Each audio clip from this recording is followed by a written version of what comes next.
الحمد لله نحمده ونستعينه ونستغفره ونؤمن به ونتوكل عليه ونعوذ بالله من شرور أنفسنا ومن سيئات أعمالنا من يهده الله فلا مضل له ومن يضلل فلا هادي له ونشهد أن لا إله إلا الله وحده لا شريك له ونشهد أن سيدنا وسندنا وحبيبنا وشفيعنا محمدا عبده ورسوله صلى الله تعالى عليه وعلى آله وأصحابه وبارك وسلم أما بعد فأعوذ بالله من الشيطان الرجيم بسم الله الرحمن الرحيم فاذكروني أذكركم واشكروا لي ولا تكفرون وقال النبي صلى الله عليه وسلم اذكر الله في الرخاء يذكركم في الشدة أو كما قال عليه الصلاة والسلام صدق اللہ وصدق رسولہ النبی الکریم۔ میرے محترم بزرگ اور دوستو، ہمارے بہت پیارے ساتھی اور مرید رانا خالد صاحب نے میلبرن آسٹریلیا میں اپنے گھر میں آج مجلس ذکر رکھی ہے۔ کافی عرصے سے ان کی خواہش تھی کہ ان کے گھر پر بھی مجلس ذکر ہو۔ اللہ تعالیٰ نے ہم سب کو دنیا میں ایک کام کے لیے بھیجا ہے کہ ہم یہاں پر اللہ کا تعلق حاصل کریں۔ یہی ہماری قیمت آگے لگنی ہے کہ آپ اللہ کا کتنا تعلق لے کر آئے ہو۔ قبر کے سوالات خود بتاتے ہیں کہ پوچھا جا رہا ہے کہ دنیا میں کیسے زندگی بسر کی، ہر ربو کا ما دینو کا من حاضر رجل، کہ سوالات خود اس بات کی واضح دلیل ہے مقصد حیات کیا ہے۔ اس لیے اللہ تعالی نے دنیا میں ہمیں اپنے تعلق کے لیے اسباب عطا فرمائے، طریقے عطا فرمائے۔ پیغمبر صلی اللہ علیہ وسلم دنیا میں ہمیں یہ بتانے کے لیے آئے تھے کہ تم نے اللہ والا کیسے بننا ہے۔ دنیا تو مقرر ہے، اس کا تو ایک نظام ہے۔ ماں کے پیٹ میں بچہ 4 مہینے کا ہوتا ہے تو فرشتہ آ کر لکھ دیتا ہے اس کا رزق کتنا ہے۔ وہ جتنے ہاتھ پاؤں مار لے، اگر رزق میں کمی لکھی ہے تو کمی رہتی ہے، زیادہ ہوتا ہے تو نہ چاہتے ہوئے بھی زیادہ ہو جاتا ہے۔ ہاں، اس کی نیکی سے برکت ضرور ہو جاتی ہے، اور برکت کا مطلب یہ ہوتا ہے کہ جو بھی رزق ملتا ہے اس سے دل کو اطمینان ملتا ہے، پھر نہ اس کو اپنی غربت پر پچھتاوا ہے اور نہ اس کو اپنی امیری پر ناز ہے، بلکہ ہر حال میں وہ اللہ تعالیٰ کو راضی کرتا ہے۔ اس لیے دنیا کا جو معاملہ ہے، یہ اور آپ جو سمجھتے ہیں، حکیم الامت تھانوی رحمۃ اللہ علیہ نے فرمایا کہ بھائی یہ جو اسباب رزق ہے، کوئی دکان ہے، کوئی نوکری ہے، کوئی کھیت ہے، کچھ بھی ہے، یہ تو پلیٹیں ہیں جس میں اللہ کی ذات ڈالتی ہے۔ اور پھر ہم نے بڑی پیاری مثال دی کہ بھیک مانگنے والے کے پاس ایک کشکول ہوتا ہے، کالے سے رنگ کا ایک برتن، وہ مانگنے کے لیے دکانوں پر جاتا ہے تو لوگ اس کے اندر ڈالتے ہیں کو 5 روپیہ، 10 روپیہ، 100 روپیہ، تو وہ اگر کشکول کا شکریہ ادا کرے، کہے بھئی یہ کشکول تیرا شکریہ، تو نے 100 روپیہ دیا، تو نے 5 روپیہ دیے، تو نے 10 روپیہ دیے، تو دینے والا ناراض ہوگا کہ اس میں کیا رکھا ہے، یہ تو تیرے پاس پہلے بھی تھا۔ اصل شکریہ تو دینے والے ہاتھ کا ادا کر۔ تو کھیتی، نوکری، دکان، اس میں تو اللہ، اس پلیٹ میں اللہ کا ہاتھ ڈالتا ہے، لہٰذا اس کے شکر گزار رہو۔ اب روٹی آپ نے اپنے پیسے سے کھانا خریدا، گھر میں روٹی پکی، گندم خود لائے، سارا کچھ کیا، اور پھر کھانے کے بعد کہا جا رہا الحمدللہ الذی اطعمنی، اللہ تو نے کھلایا، تو نے پلایا، لیکن آپ کہہ سکتے ہیں یہ تو ہم نے اپنے پیسے سے خریدا ہے، لیکن بھی پیسہ بھی کس نے دیا، کس ذات نے دیا، اس کے اسباب کس نے پیدا کیے؟ تو اصل مقصود حیات جو ہے وہ اللہ تعالیٰ کا تعلق ہے کہ آپ کا یہ دل اللہ تعالیٰ کے ساتھ کتنا جڑا ہوا ہے. بھائی یہ ہے کی قیمت ہے انسان کی، جس کا جتنا جڑا ہوا ہے اتنی اس کی قیمت ہے، اور جتنا بیگانہ ہے اتنا وہ بے قیمتی ہے. چنانچہ جو اللہ پر ایمان نہیں رکھتے، اللہ تعالیٰ سے دور ہے، بالکل ایمان ہی نہیں ہے، ایمان والے کا کچھ نہ کچھ تو جوڑ ہے، پھر وہ بڑھتا رہتا ہے جوڑ آگے، مقام عبدیت سے مقام ولایت تک. پھر ولایت کے اندر بھی کتنے درجات ہیں، یہاں تک کہ وہ صدیقیت کے مقام پر پہنچتے ہیں. صدیقیت وہ مقام ولایت کا جس کے آگے بس آگے نہیں، آگے نبوت ہے، اس کا دروازہ بند ہے. اس نے سیدنا صدیق اکبر کو صدیق اکبر کہتے ہیں، اکبر کہ بھائی اکبر وہ ہے یعنی سب سے بڑے، اس کا مطلب قیامت تک صدیقین آئیں گے، ان میں وہ اکبر ہے. یہ سید الشہداء جس سے کہا جاتا ہے، اس کا مطلب نہیں اور کوئی شہید نہیں، یعنی شہداء میں سید وہ ہیں، بڑے وہ ہیں. کتنے اسی طرح کے الفاظ ہیں. تو اب جو بالکل بیگانہ ہو گیا تو قرآن نے کہا کہ اولئک کالانعام، بھائی یہ تو جانور ہے، انسانیت ہی ختم ہو گئی. اللہ نے ان کو انسان ماننے سے انکار کر دیا کہ یہ انسان ہی نہیں ہے، یہ جانور ہے، اس لیے کہ ان کا بالکل تعلق منقطع ہے. اب جب تعلق کلمہ پڑتا ہے، اب تعلق پیدا ہو گیا، یہ پہلا درجہ ہے تعلق کا. اب اس کو مومن کہتے ہیں، اس کو مسلمان کہتے ہیں، اس کے لیے پروٹوکول شروع ہو جاتا ہے، اس کے فرشتے اور زمین آسمان کا نظام اب اس کے لیے سارا تبدیل ہو جاتا ہے. خاص دنوں کے اندر ان کی بخششیں کر دی جاتی ہیں، بغیر سوال کے ان کو معاف کر دیا جاتا ہے، قرب الہی اس کو دیا جاتا ہے. چلتے چلتے آخرت میں جائے گا تو رسول اللہ کی سفارش ان کو مل جائے گی، حوض کوثر پر پانی پینا اس کو ملے گا. اب یہ اس تعلق کی وجہ سے ہے، اسی تعلق کو بڑھانے کے لیے ہم دنیا میں آئے کہ ہم اس تعلق کو بڑھاتے چلے جائیں، مضبوط تر کرتے چلے جائیں، اتنا مضبوط ہو جائے کہ پھر ان کے بغیر ہمارا گزارا نہ ہو، ہم ان کو بلانا بھی چاہیں تو بلا نہ سکیں، ایسا تعلق مولا کا مل جائے. جس طرح ہم اپنے کسی محبوب چیز کو ہمہ وقت یاد کرتے ہیں اور ہمیں وہ ہر وقت ہمارے دل میں وہ چیز رہتی ہے، ہمیں بیوی سے محبت ہے، بچے سے بات کو بچوں کے ساتھ بڑی زیادہ اٹیچمنٹ ہوتی ہے، وہ بیچارہ سفر میں جائے تو ہمہ وقت اس کا دل بچوں میں مشغول رہتا ہے، ہمارا دل بھی ایسا ہو جائے کہ ہمہ وقت مولا میں مشغول رہے، ہم کسی لمحہ اللہ کو بھلا نہ سکیں، بلانا بھی چاہے تو بلا نہ سکے. یہ مقصد حیات میرے دوستوں. اسی کا جاتے ہی قبر میں نظارہ ہوگا. اس لیے بزرگ فرماتے ہیں جاتے ہی اللہ فرمائیں گے فرشتوں سے اس کا دل دیکھو، ہم کتنے اس کے دل میں، دیکھو دل، فوراً دل دیکھیں. فرشتے پہلے رپورٹ دے دیں گے جا کر، اللہ میاں دل میں آپ اتنے ہیں، اور اسی کے مطابق سوال جواب فرشتے سلوک کریں گے. اس لیے حدیث شریف میں آتا ہے سوال جواب میں جب کامیاب ہو جائے گا تو کہیں گے انا لنعلم، ہمیں پہلے سے پتا تھا.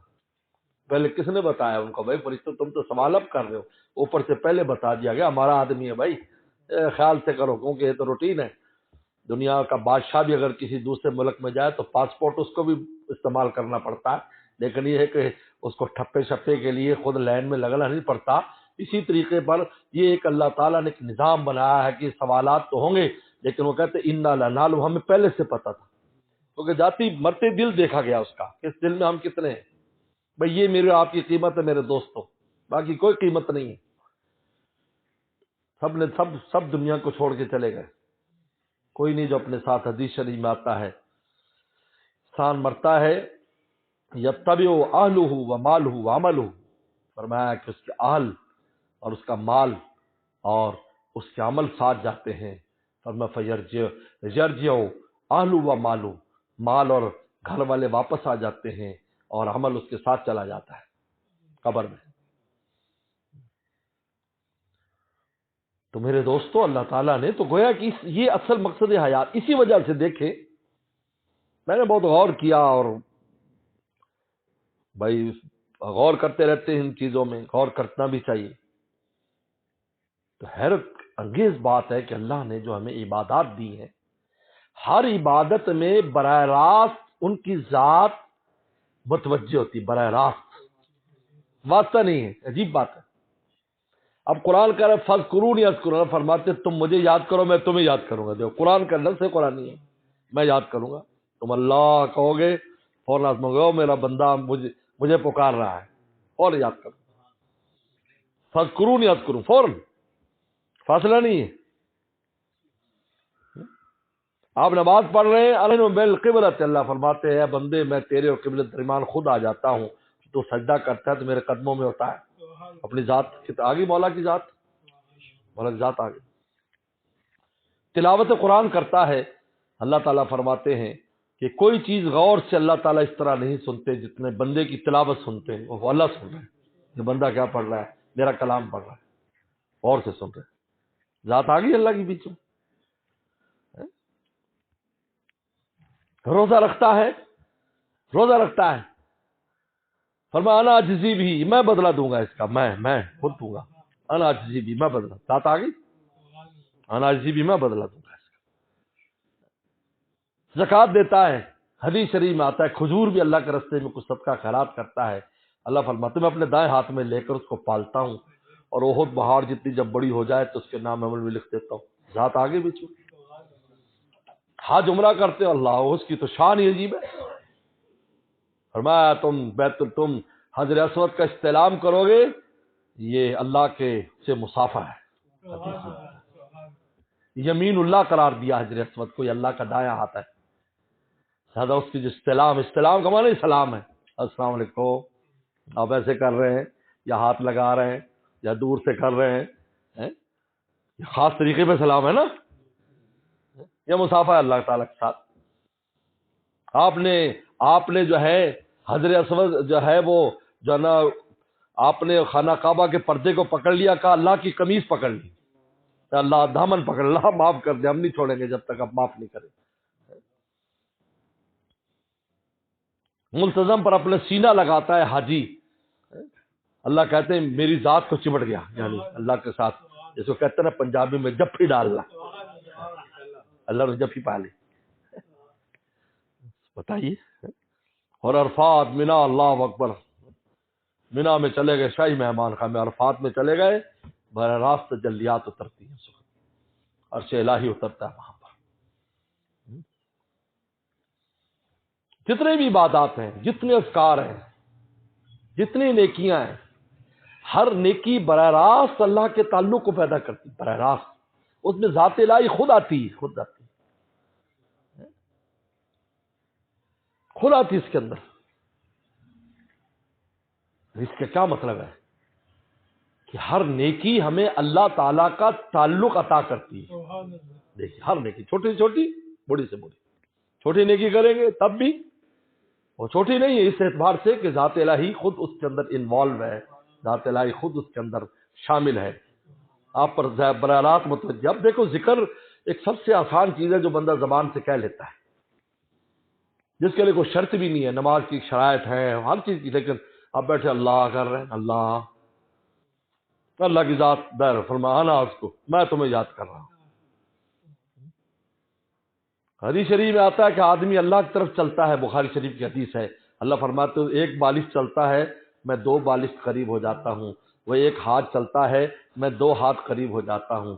اور پھر فرمایا کہ وہ چل کے آتا ہے میں دوڑ کے آتا ہوں، پھر میں اتنا اس کے ساتھ متصل ہو جاتا ہوں، اللہ تعالیٰ فرماتے اس بندے کے ساتھ کہ وہ اس کا سننا، وہ وہ گویا کہ وہ اپنی آنکھ سے نہیں دیکھتا، وہ میری آنکھ سے دیکھتا ہے، میری زبان سے بولتا ہے، میرے کان سے سنتا ہے، میرے ہاتھ پاؤں سے وہ چلتا پھرتا ہے. یعنی اللہ فرماتے ہیں پھر اس بندے کا کوئی کام میری مرضی کے بغیر صادر ہی نہیں ہوتا،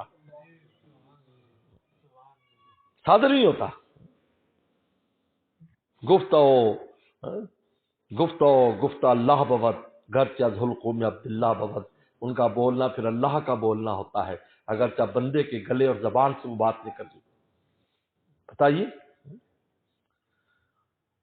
یہ بات بتا رہی، یہ چیز بتا رہی ہے کہ جو اللہ تعالی نے ہمیں جو کچھ عبادات دی ہیں اور نیکیاں دی ہیں وہ براہ راست اپنا تعلق پیدا کرنے کے لیے دی ہیں کہ تم ان پر دوام کرو گے، ہمارا تعلق خاص نصیب ہو جائے گا تمہیں، پھر اس میں ترقی ہوتی رہے گی، وہ بڑھتا رہتا ہے. اللہ کے ولیوں میں شامل ہو جاؤ گے پھر ولایت کے بڑے درجات ہیں. جیسے ڈاکٹر بن جاتا ہے تو ڈاکٹری کے اندر بڑے درجات ہیں، پروفیسر بن جاتا ہے، آگے بن جاتا ہے، وغیرہ وغیرہ، کہاں سے کہاں چلا جاتا ہے. ولایت میں بہت درجات ہیں، لیکن اس کا اتنا درجہ یہ ہے کہ انسان کا اللہ تعالیٰ کے ساتھ تعلق خاص ہو جائے اور عشق، ایسا عشق و محبت ہو جائے کہ بس غیر کے بارے میں سوچے بھی نہیں، ہر غیر دل سے نکل جائے. یاد رکھو آج ہماری پریشانیوں کی وجہ دراصل یہ ہے جو بڑا سہارا چھوڑا ہوا ہے چھوٹے سہاروں کے پیچھے. یہ ہے بڑا سہارا چھوڑ دیا، اس کا نقصان سامنے. حالانکہ سب سے قریب سہارا اللہ کا ہے. نحن اقرب الیہ من حبل الورید. اللہ فرماتے شہ رگ سے بھی ہم تمہارے قریب ہیں. اتنے قریب سے چھوڑ کر دور کے پیچھے جا رہے ہیں، عجیب بات ہے نا. وہ اتنا قریب ہے اس کو چھوڑ دیا، او جی فلاں کر دے گا، فلاں ہو جائے گا، یوں ہو جائے گا، وہاں او دور کے سالے چلے گئے. اللہ فرماتے ہم تو تیری شالک سے زیادہ قریب، ہمیں پہلے ہمیں پکارنا، پھر آگے جا، پھر آگے تو ہم تجھے لے کے چلیں گے. تو جدھر تو جائے گا اسی طرف ہم تیرے لیے اسباب بھی سیدھے کرتے چلے جائیں گے. اس لیے میرے دوستو، میری ماں بہنوں، خواتین بھی چونکہ ہیں اس مجمع میں آئی ہوں، اللہ تعالیٰ کے تعلق کو حاصل کرو. ڈھیلا ملا تعلق نہیں چاہیے، مضبوط تعلق چاہیے. دنیا کی چیزوں میں تو ہمارا دل ایسا گھس جاتا ہے کہ وہ نکلنے کو تیار نہیں ہے. اللہ تعالیٰ کے معاملے میں ہم ڈھیلے ملے پر بھی آرام سے بیٹھے ہیں، بس ٹھیک ہے جی، جبکہ حاصل مقصود ہی یہی ہے کہ ہم اللہ تعالیٰ کا ایسا تعلق ہو کہ ماشاءاللہ ہم وقت مولا کی ذات سامنے رہے ہمارے. پھر یہ نالائکیاں بھی نہیں ہوں گی. یہ نالائکی اسی وجہ سے ہوتی ہے. اس لیے قرآن مجید نے حضرات صحابہ اکرام کے بارے میں یہ نہیں کہا کہ گناہوں سے بچتے تھے. یریدون وجہ، مولا کی ذات کو انہوں نے مراد بنا لیا تھا. جب مولا مراد تھا تو پھر اور کوئی مراد تھی ہی نہیں. بھائی انسان نفس کو مراد بنا لیتا ہے، شیطان کو مراد بنا لیا، معاشرے کو مراد، برادری کو مراد بنا لیا. بھی برادری کیا کہے گی تو فلانا، اس کو خوش کرو تو اس کو راضی کرو، اس میں اللہ تعالیٰ کو ناراض کر رہے ہیں. لیکن صحابہ قرآن نے کہا یریدون وجہ. یریدون فعل مضارع ہے، یعنی ہمہ وقت صحابہ ہمہ وقت مولا کی ذات کو مراد بنائے رکھتے تھے. جب بھی کوئی بات پیش آتی تو یہ دیکھیں کہ مولا خوش ہے کہ نہیں. ڈیٹ کا لینا 5 منٹ پہلے دے دی انتظام. مولا کی ذات کو سامنے رکھتے تھے. یریدون وجہ کے مطلب ہے وَاصْبِرْ نَفْسَكَ مَعَ الَّذِينَ يَدْعُونَ رَبَّهُمْ بِالْغَدَاةِ وَالْعَشِيِّ يُرِيدُونَ وَجْهَهُ. وَاصْبِرْ نَفْسَكَ، اے ہمارے محبوب آپ ان کے ساتھ بیٹھیے، صبر کیجیے ان کے ساتھ بیٹھنے میں. کہ جو لوگ آئے ہوئے ہیں آپ سے اللہ سیکھنے، آپ ان کے ساتھ صبر کیجیے. کیونکہ جو ذات پیغمبر رہتی تھی ایسی تھی کہ وہ ہمہ وقت مولا کے ساتھ مشغول رہنا چاہتی تھی. کہا کہ اگر آپ ہمارے ساتھ ہی مشغول رہیں گے ان کو کون لے کے آئے گا. آپ ان کو بھی ٹائم دیجیے، کیونکہ آپ کی صحبت سے ان کا کام بننا ہے. تو آپ کی ذات ان کو وقت نہیں دے گی تو یہ بیچارے درجہ کمال پر کیسے پہنچیں گے. کیونکہ لے کے تو آپ ہی نہیں چلنا ہے. بولو بھائی. وَاصْبِرْ نَفْسَكَ، وَاصْبِرْ صبر لفظ استعمال کیے. وَاصْبِرْ صبر کیجیے، یعنی آپ کا تو دل چاہتا ہے کہ میں ہر وقت مولا کی یاد میں رہوں. اس لیے رات کا وقت رکھا ہوا تھا. جب مخلوق کا وقت نہیں ہے تو سارا وقت خالق کے ساتھ گزارتے تھے اللہ کے نبی، اور دن میں مخلوق کے ساتھ. وَاصْبِرْ ان کے ساتھ رہی، ان کو بھی لے کے چلو. آپ کی برکت سے صدیق بنے گا، اور فاروق بنے گا، اور عثمان بنے گا، غنی بنے گا، اور علی بنے گا. آپ کی برکت سے بنے گا. یہ دولتیں دنیا والے نہیں تقسیم کر سکتے. یہ دولتیں آپ کی وجہ سے اللہ ان کو عطا فرمائیں گے. لیکن کیا یریدون وجہ، ہر وقت مولا کی ذات. تو جب انسان اللہ تعالیٰ سے اس کا تعلق مضبوط ہو جاتا ہے، پھر نفس و شیطان اور ان کی پرواہ نہیں کرتا، وہ اس کا دل ہی نہیں کرتا، دل ہی نہیں کرتا۔ میرے مرشد فرماتے تھے شاہ حکیم اختر صاحب رحمۃ اللہ علیہ کہ کچھ عرصہ تم یہ محنت کر کے دیکھ لو کہ اللہ تعالیٰ کے تعلق کے حصول کے لیے محنت کرو اور گناہوں سے اور اس نفس و شیطان سے تم بچو، پھر ایک وقت آئے گا کہ تمہارا دل ہی نہیں چاہے گا گناہ کی طرف جانے کو، ایسا دل بنا دیں گے، اس میں ایسی پاکیزگی پیدا کر دیں گے کہ دل ہی نہیں چاہے گا۔ چنانچہ صحابہ کرام کے بارے میں یہی کہا، حببا الیکم الایمان، تمہارے دل میں ایمان کی محبت ڈال دی، اور کفر اور فسوق اور عصیان تمہارے دل میں کی نفرت ڈال دی، یا نفرت ہو جاتی، دل ہی نہیں چاہتا کہ کوئی گناہ کرے یا گناہ کی سوچے۔ لیکن کچھ عرصہ محنت کرنی پڑتی ہے، کیونکہ ہمارا جو نفس ہے وہ گندگی کا عادی ہو چکا ہے۔ جو مرغی گندگی کھانے لگ جائے اس کو جلالہ کہتے ہیں، اور جلالہ کا حکم یہ کہ اس کا کھانا حلال نہیں ہے، اور اگر جانور ہے دودھ والا تو اس کا دودھ بھی حلال نہیں ہے، تو اس کو کیا کرنا ہے، اس کو بند کر دو، پاکیزہ خوراک دو۔ کچھ دن تو نہیں کھائے گی کیونکہ اس کو گند کھانے کی عادت ہے، لیکن پھر آخر مجبور ہو کر وہ کھائے گی۔ جب کھاتی کھاتی کچھ عرصے میں اس کو عادت پڑا، اب چھوڑو گے گندگی نہیں کھائے گی کیونکہ پاکیزگی کی عادی ہو گئی۔ یہی حال ہمارے نفس کا، روح کا ہے کہ جب ہم اس کو ذکر اذکار، تلاوت، نماز میں چلاتے رہیں گے اور پاکیزہ خوراک دیتے رہیں گے اور اس کو گندی خوراک سے روکتے رہیں گے، تو ایک وقت آئے گا کہ یہ پاکیزہ ہو جائے گا اور یہ پھر ہنس بن جائے گا، کبے کی بجائے ہنس بن، اللہ کے قرب کے موتی چونا کرے گا۔ کاگا سے ہنس کیو کرت نہ لگی بار۔ شیخ ابوالمعالیہ نقشبندی بہت بڑے بزرگ گزرے، اپنے پیر کے جو ہے ان کے خلیفہ پھیکے شاہ کہا کرتے تھے، مست ہو کر چونکہ شیخ کی صحبت میں رہے تو ایسی پاکیزگی نصیب ہو گئی کہ برائی کو دل ہی نہیں جاتا، قے آتی برائی کے نام، بڑے کیا ہے برائی کا۔ اس پر کہا کرتے تھے، پھیکا محالی پہ واریاں دن میں 100 بار، میں 100 بار دن میں قربان جاؤں اپنے مرشد پر۔ کاگا سے ہنس کیو کرت نہ لاگی بار، میں کبا گندگی کھانے والا، لیکن اب مجھے ایسا بنا دیا، ہنس بنا دیا جو دریا اور سمندروں کے کنارے پر موتی چنتا ہے۔ یہ ایسی چڑیا ہے جو موتی اس کی خوراک ہے، یعنی اللہ کے قرب کے موتی۔ یہ اس لیے میں دوستوں سے اور ہمارے آسٹریلیا کے، اگرچہ ہم بہت دور بیٹھے ہیں، بڑا فاصلہ ہے، ہزاروں میل کا فاصلہ ہے، لیکن یاد رکھو میرے مرشد فرمایا کرتے تھے، روحوں میں فاصلے نہیں ہوتے، جسم میں فاصلہ ہوتا ہے۔ تو روح کی پرواز اور روح کا نور بہت دور تک پھیلتا ہے۔ ذات پیغمبر تو مدینہ میں تھی، لیکن فیضان پورے عالم میں پھیلا۔ آج بھی محمد صلی اللہ علیہ وسلم کے جلوے کہاں پر نہیں ہیں، دو عالم میں چاہے جدھر دیکھ لیجیے، روح میں فاصلہ نہیں۔ اور پھر بڑی مثال دیتے تھے ہمارے مرشد کہ بلبوں کا جسم دور ہے لیکن روشنیاں ملی ہوئی ہیں۔ اگر ایک بلب ادھر ہو اور ایک بلب جو ہے وہ آدھے کلومیٹر پر ہو تو دونوں کی روشنیاں آپس میں ملی ہوں گی، وہ ادھر سے یوں روشنی جا رہی ہے، ادھر سے یوں روشنی آ رہی ہوگی، تو روشنی ملی ہوں گی۔ بجلی کہاں پر چمکتی ہے اور روشنی کہاں پہنچتی ہے اس کی؟ بجلی کا جسم تو آسمان پر ہے اور روشنی زمین پر پہنچ رہی ہے۔ اگرچہ اس وقت بہت دور ہے، ساتھی کچھ قریب بیٹھے میرے سامنے، وہ کچھ دور ہے، لیکن روح میں فاصلہ نہیں ہے۔ اس لیے میں سب سے یہ گزارش کرتا ہوں، ہمہ وقت اس بات کا خیال رکھو کہ اللہ کا تعلق ہمیں کیسے ملے گا، اس کی کوشش کرو، اور جو تعلق کے راستے میں آڑ ہے اس سے دوری اختیار کرو۔